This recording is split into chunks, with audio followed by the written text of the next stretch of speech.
Welcome to the Gut Show. I'm Erin Judge, registered dietitian and founder of Gutivate, and I will be your host. My goal on this side of the internet is to empower those with IBS and digestive disorders to understand their guts better, to have a healthier relationship with their bodies, and make confident choices to improve their digestive health. During this season of the Gut Show, you can expect a weekly conversation covering a hot topic related to health, digestion, and IBS. As a disclaimer, I am a dietitian, but I'm not your personal dietitian. Everything we cover in this episode is meant to be educational and not a substitute for personalized care from your healthcare team. Welcome, and let's dive into today's episode.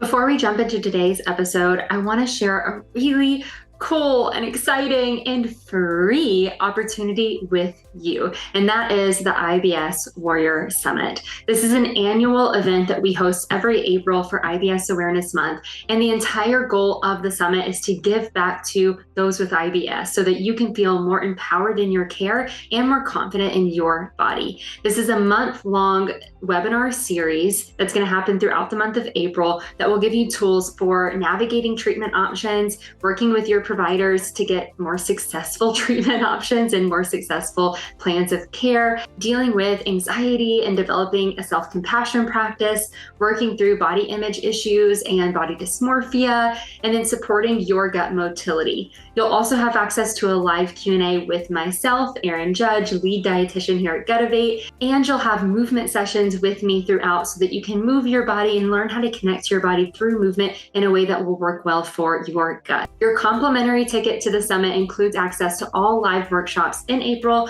but also includes all recordings. So if you can't make it live to any of the events, or maybe you're going to miss a couple due to travel or the time zone difference, then you can still get access to them by signing up.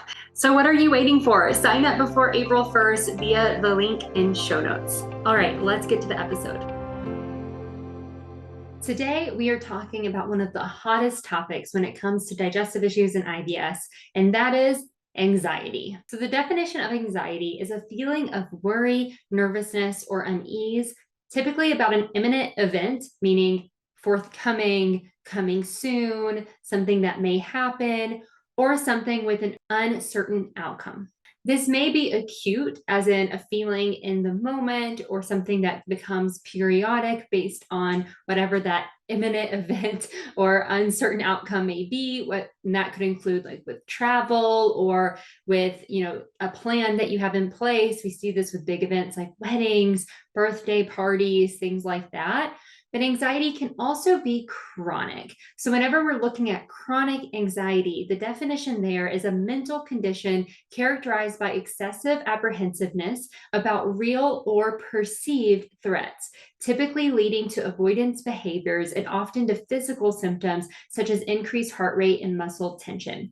So when we're talking about the role of anxiety in gut health and the role of anxiety specifically in IBS or other disorders, we typically will see this chronic anxiety come into play because this is something that's happening frequently and oftentimes progressively getting worse, where maybe the anxiety was originally triggered by a real threat and something that you know is going to happen. And that could be eating a trigger food, maybe just eating it all, or a place where you know that you had a symptom flare, like going to work or going on a road trip.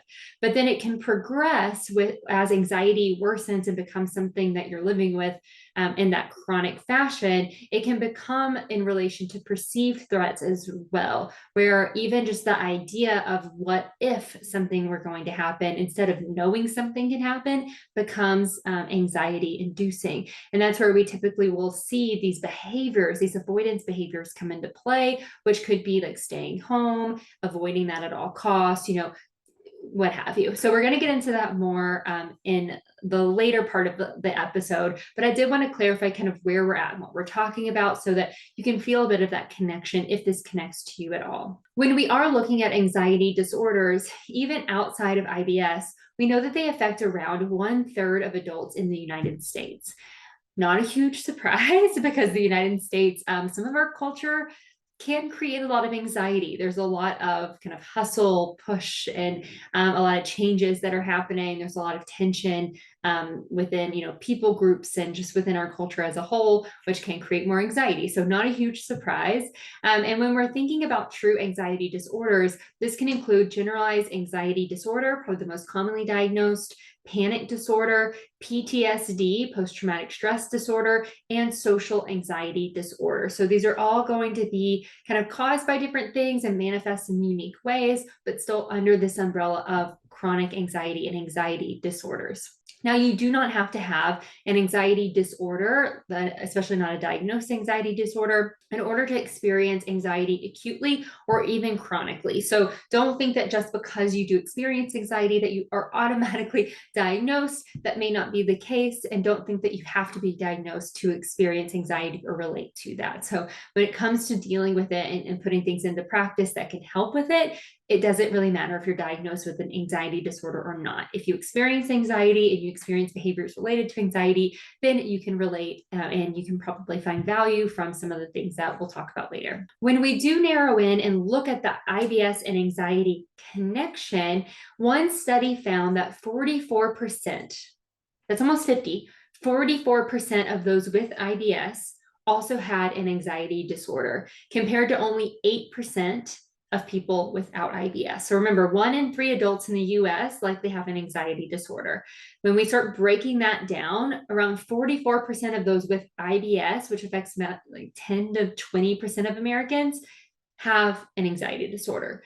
The population that's not IBS, only 8%. So the majority of those who are living with an anxiety disorder also likely have IBS, which is interesting, right? There's a connection there. There was also a 2021 study that suggests that certain mental health conditions, and they really specified anxiety and mood disorders, share genetic pathways with IBS. So this may not just be this IBS anxiety piece of the puzzle we've always talked about, but there could actually be a genetic pathway at play and a genetic factor. We need a lot more research there. We need a lot more research of genetics and mood disorders and anxiety and all of that alone. We also need more research around genetic pathways to IBS alone. So maybe there's something, maybe there's not, but it is interesting just seeing that there may be more to it than even what we currently know or have even thought. But when we are thinking about this connection, this is likely most due to the gut-brain connection. If you're not aware, if you've never heard of this before, the gut-brain connection is the bidirectional communication pathway between your gut and your brain. And when we dig a little bit deeper, it's between the enteric nervous system in the gut, has its own nervous system, and the central nervous system that's located in the brain. So the central nervous system is like the major command center of the body, right? It's responsible for communications and signaling and really making sure things actually happen in the body. So your muscles moving, your nervous system's involved in them actually functioning. The nervous system is really important. The enteric nervous system is a smaller version of that. It has the similar makeup of different nerves and neurons and neurotransmitters, but it's smaller scale and it's located in the gut. So it doesn't necessarily reach as far and broadly throughout the body as what we see with the central nervous system. What's interesting is that these nervous systems can work together. So think about this communication pathway and this link between the gut and the brain as a signal between the central nervous system and the enteric nervous system, and it can work in harmony. But what it can also do is work out of harmony. So the enteric nervous system can work independently of the central nervous system. So if you think about, two sisters who are either on the same page or something happens and they start to fight and they start to sabotage one another, they start to overtalk one another, they start to, mess with each other's plans, and there's all this sabotage going on across the board. That's sort of what it can be like between the gut and the brain whenever this connection is off and these nervous systems are working independently. Whenever we are looking at the gut-brain connection in IBS, we know that the connection is altered, that there is a misdirect of signaling pathways. There's an over-communication that's happening for certain pathways, especially around pain. And there's just a really poor communication for motility as well. So that means that the enteric nervous system and the central nervous system are likely not working together as well as they should, which can lead to malfunctions in both directions. And what that can manifest as issues in the brain side, which can lead to these mood disorders, the presentation of anxiety, depression, other mental health conditions. That's going to happen up top of the connection pathway. And then we can also see issues of malfunction in the lower part of the pathway and in the gut, where we would see altered motility leading to constipation or diarrhea, increased pain sensations, maybe even poor connection to the nerves and the muscles that are involved in stool elimination. There's a lot that can go wrong. And this is what we often see in IBS. So looking at a more surface level of this problem and this gut-brain misdirect, this leads to what we can call an anxiety symptom cycle or a stress symptom cycle.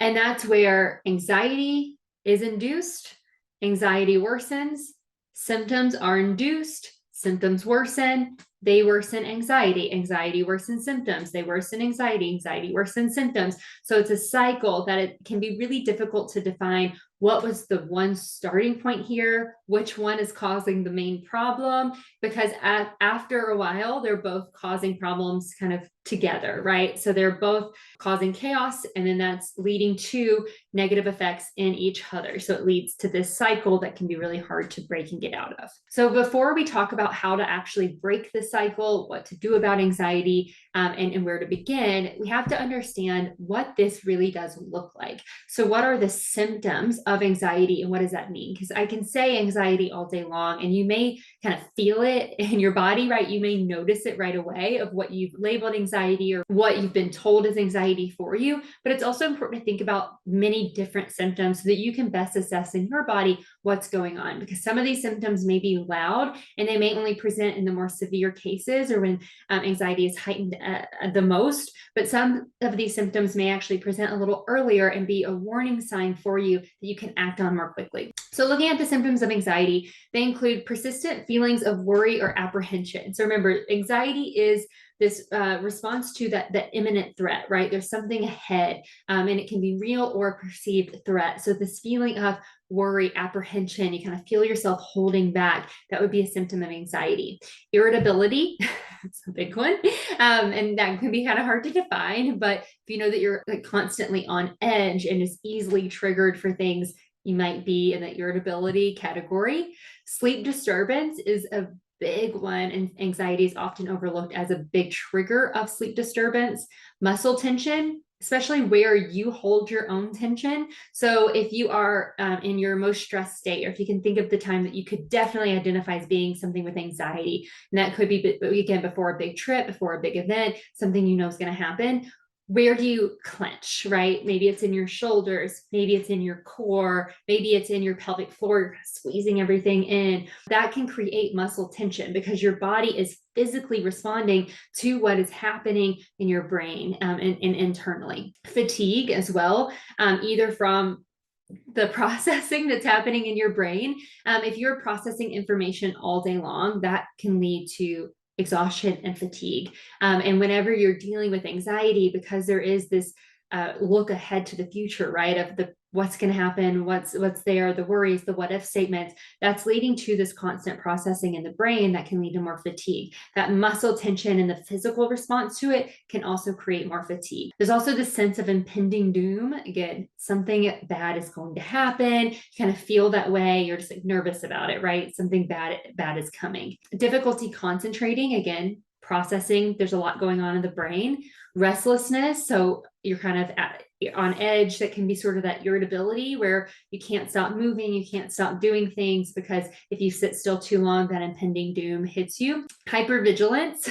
If you think there's a perceived threat, you may be looking for it at all times. And we see this often in the chronic cases of anxiety. Sweating, again, more of that physical response to the heightened blood pressure, heart rate, all of the stuff that's going on internally. You may see an increase in your heart rate. That's something that you can very often see in the more severe cases, but you can even feel like if you put your hand to your chest and press in, you may notice your heart rate. You can kind of feel that. You may also notice the response to that, where you feel kind of like you are trembling, you're shaking, your body is responding. You maybe have a headache, right? That feeling of your heart rate rising and your body kind of being in overdrive. You may have an upset stomach or nausea, that like pit in your stomach, right? The butterflies in your stomach, which we usually refer to as a good thing, but you kind of feel it whenever it's like, oh, something bad's going to happen. I don't feel right. I feel uneasy. That can be this kind of upset stomach nausea piece. And then rapid or shallow breathing. So you may notice that it's hard for you to really catch your breath, right? Because you are holding a lot of tension. So taking deep breaths is not necessarily something you're consciously focused on, because your brain is focused in other directions. So you've identified what anxiety looks like.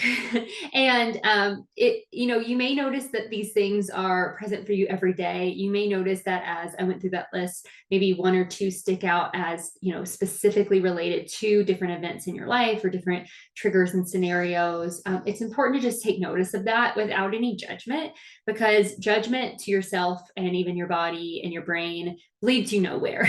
And it only leaves you feeling more frustrated and more disconnected to yourself. So there's no judgment in that. A lot of this isn't always in your full control. And so it's important to think about that from a place of self-compassion. But I do want to get into ways that you can start dealing with it. So you've identified it. And if you have identified that these are behaviors that you see, these are symptoms that you see in yourself, again, whether you've been diagnosed or not, that doesn't really matter right now. What does matter is what you can actually do about it and what can be done for anxiety. One of the biggest things that you want to do is interrupt rumination. So rumination is that cycle and kind of catastrophic series of thoughts. A single what if statement comes into your brain, and that what if statement takes you so far down a rabbit hole that now you feel paralyzed, maybe with fear, you're tense, you're panicking, you're left now with where what you were anxious about to start, this imminent threat, is now so big that you don't know what to do about it. So what you want to do is interrupt these thoughts. One way that you can do it is by creating kind of a sensory physical interruption. People will do cold plunges for this reason. You can splash cold water on your face. Some people will do this, you clench everything. So you hold every muscle as tense as you possibly can, then you let it go. You may, touch yourself and slap your heart, brain tapping is another option for this. But what you want to do is try to stop these thoughts. What can also help for some people, if your brain doesn't stop with that physical interruption, is you can talk about it. So just stating it out loud and taking it out of your brain into either thought or on paper, for some that might be beneficial. Another really helpful tip, and this is going to help most with like the chronic piece and more on the prevention side, is to practice mindfulness. Whenever your brain is thinking so far outside of yourself to the future, what's going to happen, what's impending, right? What's this imminent threat that's ahead of me? It's disconnected. Mindfulness activities bring you back into your body and into your present moment. And so for a lot of people, taking themselves out of that future look more into the present can actually help with the anxiety itself and really prevent the anxiety and even those rumination thoughts that I mentioned earlier. And so some mindfulness hacks that you can use would be sensory exercises, where you are utilizing all of your senses. And so you might do that on a walk. You can do that while you're brushing your teeth. If you just Google sensory meditations or guided visualizations using senses, or exercises using all senses, mindfulness exercises, you'll find some ideas there, but really just, again, connecting with where you're at. You can also utilize meditation that's specifically focused on mindfulness of like your body, the sensations in your body, your breath. I also like progressive relaxation for this. It has a lot of effects in terms of relaxation and calming and releasing tension, but it also can help with mindfulness because you're kind of doing a bit of a body scan and really checking in with yourself. But your senses and your environment can also be a great place to start if checking into your body and connecting more to your body doesn't feel safe, or it's really hard for you to achieve right away. Prioritizing sleep is another big hack, especially when we're looking at chronic anxiety and we want to prevent it. Your brain needs to rest in order to function properly. You're going to be more irritable. You're going to be more prone to anxiety, to stress, to triggers whenever you are not rested. And so prioritizing sleep with a good sleep routine, a bedtime routine, utilize supports if you need to, go get a sleep study if you're really not sleeping and things are interrupting your sleep. It is worth it because that is one of the foundational needs that your body has. Along with that, eating regular balanced meals is also really important. Again, if your body is not nourished, it's not going to function. Your brain is not going to be the best that it can be if it is not nourished. And so if you are malnourished, you're more likely to be irritable and you're more likely to be anxious. You're more likely to have those thoughts and be triggered and heightened from those thoughts. And then along that same line, exercise and consistent exercise and movement. Exercise has a lot of benefits. One is, releasing some of those feel good hormones, which can help you just feel good, lift your mood. That's a benefit. It can be a mindfulness activity in and of itself, connecting you into your environment, into the movements that you're doing. It can interrupt some of that rumination and interrupt that cycle that you're in by, again, creating a distraction that's utilizing your brain and your physical body. So not just your physical body with work or just your brain with something on the computer. It's something that's utilizing the whole body in a lot of cases, and that can be beneficial. Stress also allows you to do what we call a stress cycle, completing a stress cycle. And this is really more effective for stress, but stress and anxiety go hand in hand. Anxiety can create this stress response in your body. But if your body is constantly in a stress state where it's heightened and it's aware and it's on edge, but you never kind of complete that cycle, meaning you never bring your body down from that stress response, that can leave you in that stress state longer, and it can actually create poor resilience into that stress state. So your body has less ability to regulate. And so exercise often can create a stressor, and then you come down off of that stressor. So think about you're on a walk, and then you build up to a little bit of a jog, and then you do a quick sprint. You go back down to a jog and you move back down to a walk. That is an example of, you're progressively adding more stress. You heighten the stress, and then you learn how to regulate and come down. Catching your breath after an exercise, taking pauses between lifting weights, all of that can help you with that stress cycle and building up, one, resilience to it, and endurance through it, but also the ability to regulate it. And then as another kind of foundational habit that you want in place, connection to others is really important. Whenever you are so isolated just in yourself, it's easy for rumination to happen. It's also easy to have all of these what ifs, right? But whenever you are taken out of yourself and your own mind and your own kind of isolation, and you're connected to others, you have joy, and there's that feel good hormone side that we really love and improved mood. But it also just, again, takes you away from this cycle of isolation and puts you more into kind of real scenarios with people around you, and can create a lot of trust, and also just kind of decrease the size of that imminent threat, right? Because you're experiencing connection, which disrupts that automatically. So whenever we are going beyond some of those foundational habits and some specific kind of interventions that you can use when anxiety is at the height of what it is, or if you're going through a period where anxiety is really intense for you and something that you are noticing more, limiting alcohol and caffeine can be really helpful. Caffeine is a stimulant, and it's going to stimulate what's going on in your brain. And so it can sometimes contribute to even more anxiety for some people. And so reducing caffeine can be helpful. Alcohol is technically a depressant, but it can create poor sleeping patterns and also lead to even more anxiety by kind of taking you down. So caffeine takes you up and then down. Alcohol kind of takes you down, and then you have to come back up, and that can contribute to more anxiety. Another thing that you may want to do is dig a lot deeper into the thoughts that are triggering the anxiety and truly address it. So again, that might be just simply talking it through and saying, my fear that I am reacting to right now is this.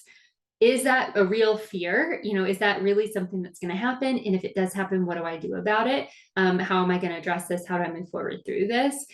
This may even be deeper where you need some guidance in this area. So you may work with a therapist that works with people with anxiety that can help you identify what these triggers are and what to actually do about these threats, because you may feel like, the threat feels so big. It feels so scary. It feels way too unknown. I have no idea how to even address address it and I don't even know how to talk about it, that's where a therapist that's trained in this area and specialized in anxiety can really help. And then if you are looking for specific therapies, there are therapies like cognitive behavioral therapy and gut-directed hypnotherapy that are more focused on the gut. So even cognitive behavioral therapy, you can do a gut-directed version of that. And that can help address the gut and also address the brain inside and reduce some anxiety if the anxiety is directly tied to the symptom. So that directly kind of impacts that anxiety symptom cycle that we talked about before. So I often get asked whenever we talk about anxiety, what about anxiety medications? What about anti-anxiety meds? I am not a pharmacist. I'm also not a doctor who prescribes medications.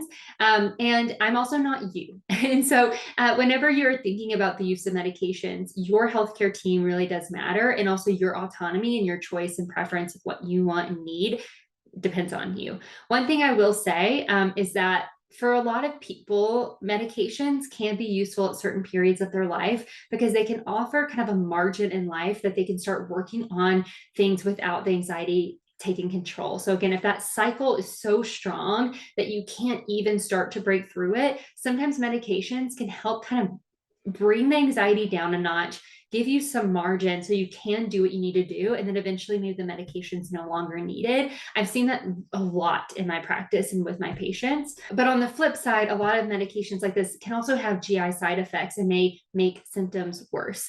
The dose matters here, the type matters here, individuality matters here. So it's not going to be the case for every single person. But at the end of the day, any medication that you're considering should be a collaborative effort with your healthcare team and you. And you should talk through, what are the benefits here? What's the mechanism of action and what's that going to feel like and be like for me? Like, what can I truly expect? And then what are the possible side effects? And do we have a plan in place to address those, especially if there's something that I'm already dealing with?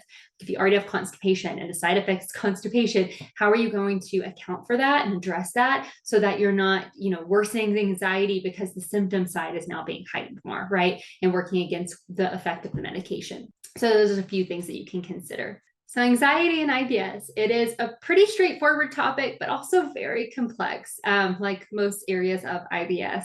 But I'd love to hear what you think about this topic, or maybe even if any of those tips really struck with you and you're like, oh, I'm gonna, consider that or try that with my team or whatever it may be. I would love to hear it. So you can find me on social media at erinjudge.rd or through our Facebook community, the Gut Community, all linked in show notes if you were interested in that. But I hope you enjoyed the episode, and I hope to see you again next week as we tackle food fear.